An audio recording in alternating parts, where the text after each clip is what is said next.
एक बड़ी पुरानी कहावत है, कहते हैं जैसे को तैसा। चीन और पाकिस्तान 600 स्टील्थ फाइटर विमान बनाने के चक्कर में पड़े हुए थे, लेकिन यहाँ भारत ने 17 बड़े तांडव कर दिए हैं चाइना के साथ। जियोपॉलिटिक्स में इस वक्त बहुत कुछ चल रहा है, हमेशा की तरह जानने को बहुत कुछ मिलेगा।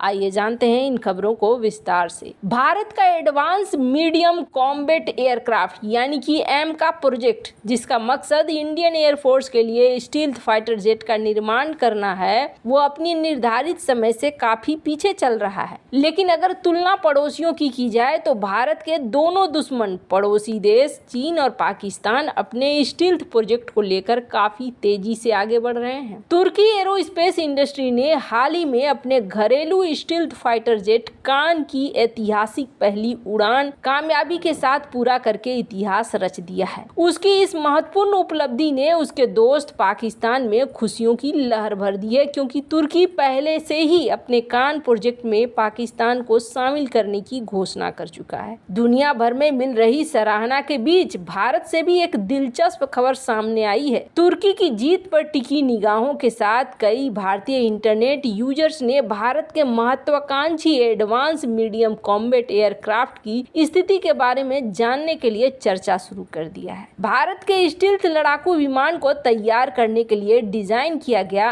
एमका कार्यक्रम को लेकर सवाल पूछे जा रहे हैं कि आखिर इस प्रोजेक्ट का हुआ क्या। भारतीय एमका प्रोजेक्ट को लेकर सवाल इसलिए पूछे जा रहे हैं क्योंकि इसे 10 साल पहले शुरू किया गया था, लेकिन इसका डेवलपमेंट काफी धीमा है। इस प्रोजेक्ट के तहत फाइटर जेट के डिजाइन को अंतिम रूप दिया गया है और प्रधानमंत्री मोदी की अध्यक्षता वाले सुरक्षा पर कैबिनेट समिति को धन आवंटन के लिए भेज दिया गया है। फाइल वहां पर अटकी हुई है। अभी तक मंजूरी नहीं मिलने के पीछे सबसे बड़ी वजह है प्रोजेक्ट की लागत। अगर इस प्रोजेक्ट पर डेवलपमेंट शुरू होता है तो इसके शुरुआती चरण की लागत अनुमानित तौर पर 15,000 करोड़ रुपए है। विकास के प्रारंभिक अनुमानित लागत 15,000 करोड़ रुपए, जिससे इस पूरे प्रोजेक्ट में दिक्कत आ रही है। डीआरडीओ प्रमुख डॉक्टर समीर वी कामत के मुताबिक अगर सुरक्षा समिति से फंड आवंटित कर दिया जाता है फिर तो भी पहले प्रोटोटाइप के बनने में कम से कम 7 सालों का वक्त लगेगा और पहले प्रोटोटाइप को अगर टेस्ट की मंजूरी मिल जाती है तो इसके 3 सालों के बाद विमान को इंडियन एयरफोर्स के हवाले कर दिया जाएगा। यानी 2024 में फंड जारी करते हैं तो 2034 में एयरफोर्स को विमान मिल पाएगा। इंडिया टुडे के साथ ही हाल ही में एक इंटरव्यू के दौरान पूर्व भारतीय वायुसेना प्रमुख राकेश कुमार सिंह भदौरिया ने संकेत दिया था कि एमका के उद्घाटन उड़ान संभावित रूप से 4.5 साल के भीतर हो सकती है, जबकि प्रारंभिक ऑपरेशन को मंजूरी प्राप्त करने में कम से कम 1 दशक का समय लगेगा। लेकिन ये जो अनुमान जताए जा रहे हैं वो डीआरडीओ के 2022 के अनुमानों से काफी आगे के अनुमान हैं। 2022 में डीआरडीओ ने कहा था कि परियोजना पर मंजूरी मिलने के 3 साल के अंदर ही प्रोटोटाइप तैयार कर लिया जाएगा और इसकी पहली उड़ान सिर्फ 1 साल में ही हो जाएगा। 2022 में डीआरडीओ ने संकेत दिया था कि एमका प्रोजेक्ट के तहत बने स्टील्थ फाइटर जेट 2025-26 तक उड़ान भरने में कामयाब हो जाएगा। लेकिन अब इस बात की गारंटी है कि इतने समय में इस प्रोजेक्ट को पूरा करना संभव नहीं है। लेकिन दूसरी चिंता इस बात को लेकर है कि इस प्रोजेक्ट में इतनी देरी होने से कहीं इसका हाल भी तेजस प्रोजेक्ट जैसा न हो जाए। सोवियत मूल के मिग 21 बेड़े को बदलने के लिए 1983 में स्वीकृत तेजस प्रोजेक्ट में काफी देरी हुई और इस प्रोजेक्ट के तहत 2015 तक एयरफोर्स को तेजस फाइटर MK1 मिल जाना था, लेकिन अब जाकर ये विमान मिलने शुरू हुए हैं, जिसकी वजह से इंडियन एयरफोर्स के पास विमानों की काफी कमी हो गई है। चीन के पास पहले से ही 150 से ज्यादा J-20 के 5वीं पीढ़ी के स्टील्थ फाइटर जेट हैं और PLA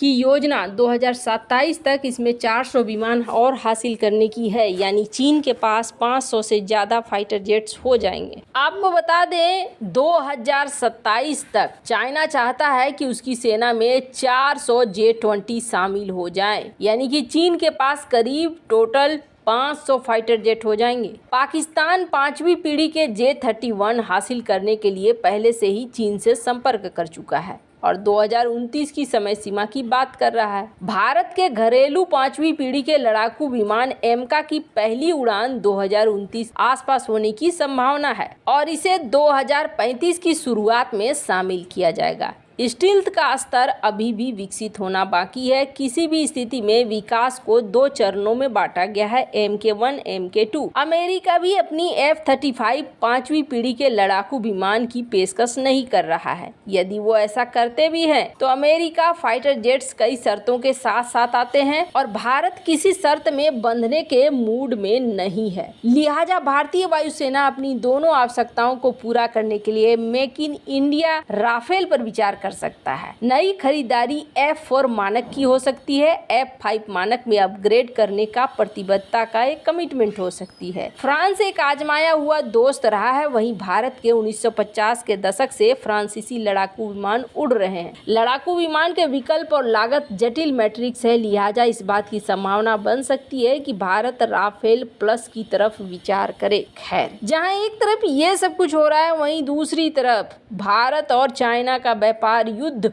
बड़े स्तर पर फैल गया है। मोदी सरकार ने जिन कंपनियों को भारत में किसी भी टेंडर में हिस्सा लेने से रोक दिया है, उन कंपनियों में XP Pen, High Vision, Hikvision, Lenovo, Dahua, Lava, Automate, Xolo, Air Pro, Grandstream, Ytech, Real Time, Max Hub, Nokia, Domino's, रेपुटर और टायरोस शामिल हैं। चीन के खिलाफ भारत सरकार का ये लेटेस्ट तगड़ा एक्शन है। इसके साथ ही भारत दुनिया का पहला देश बन गया है जिसने चीन के खिलाफ इतने सख्त एक्शन लिए हैं। भारत सरकार ने 17 चीनी कंपनियों को टेंडर प्रक्रियाओं में हिस्सा लेने से प्रतिबंधित कर दिया है। इसके साथ ही उन निजी कंपनियों को भी प्रतिबंधित कर दिया है जो चीनी कंपनियों के साथ किसी भी तरह के साझेदारी करने के खिलाफ चेतावनी दी गई है। और आपको बता दें, किसी न किसी सरकारी संस्था से या सरकारी संस्था के साथ मिलकर कारोबार करते हैं तो ऐसी कंपनियों के ऊपर एक्शन लिया जा रहा है। मोदी सरकार के इस फैसले को उन चीनी प्रोडक्ट पर एक महत्वपूर्ण कार्रवाई के रूप में देखा जा रहा है जो अपना ब्रांड नाम बदलकर भारतीय संस्थाओं के साथ गठजोड़ करके भारत में प्रवेश कर रहे हैं, जिनका मकसद अपने मूल स्थान को छिपाना था और अपनी पहचान छिपाकर चीन को लाभ पहुंचाना था, जिनका मकसद था भारत के रणनीतिक और सुरक्षा हितों को प्रभावित करना। जिन कंपनियों पर प्रतिबंध लगाया गया उसमें XP Pen, High Vision, Hikvision, Lenovo, Dahua, Lava, Automate, Xolo, Air Pro, Grandstream, Ytech, Real Time, Max Hub, Nokia, Domino, रेपुटर और टाइको हैं। पिछले साल द गार्जियन की एक रिपोर्ट में दावा किया गया था कि रणनीतिक क्षेत्रों में काम कर रहे सरकारी सार्वजनिक क्षेत्र के उपकरणों में चीनी प्रोडक्ट का इस्तेमाल किया जा रहा है। वहीं अब जनवरी के आखिरी दिन जारी किए गए भारत सरकार के आदेश में इन चीनी ब्रांडों के भारतीय विक्रेताओं और उनके द्वारा अपलोड किए गए कैटलॉग को सरकारी ई मार्केट से हटा दिया गया है। वे GEM में किसी भी बोली में भाग लेने के योग्य नहीं है।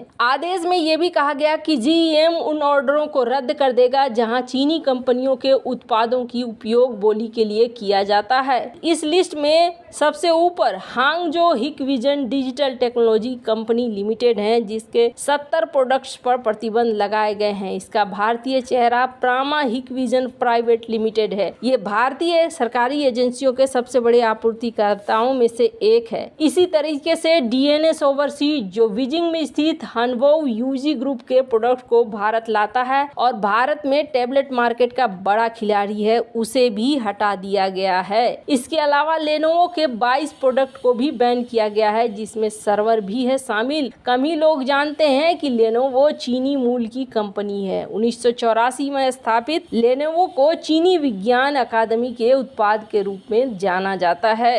अब एक व्यापार युद्ध यहाँ पर शुरू हो गया है। वैसे आपको क्या लगता है, इन सब मामले में आपकी क्या राय है? अभी भी कई कंपनियां हैं जो बची हुई हैं। कमेंट कर अपनी राय को जरूर बताएं। जल्द मिलते हैं अगले वीडियो में नई खबर के साथ।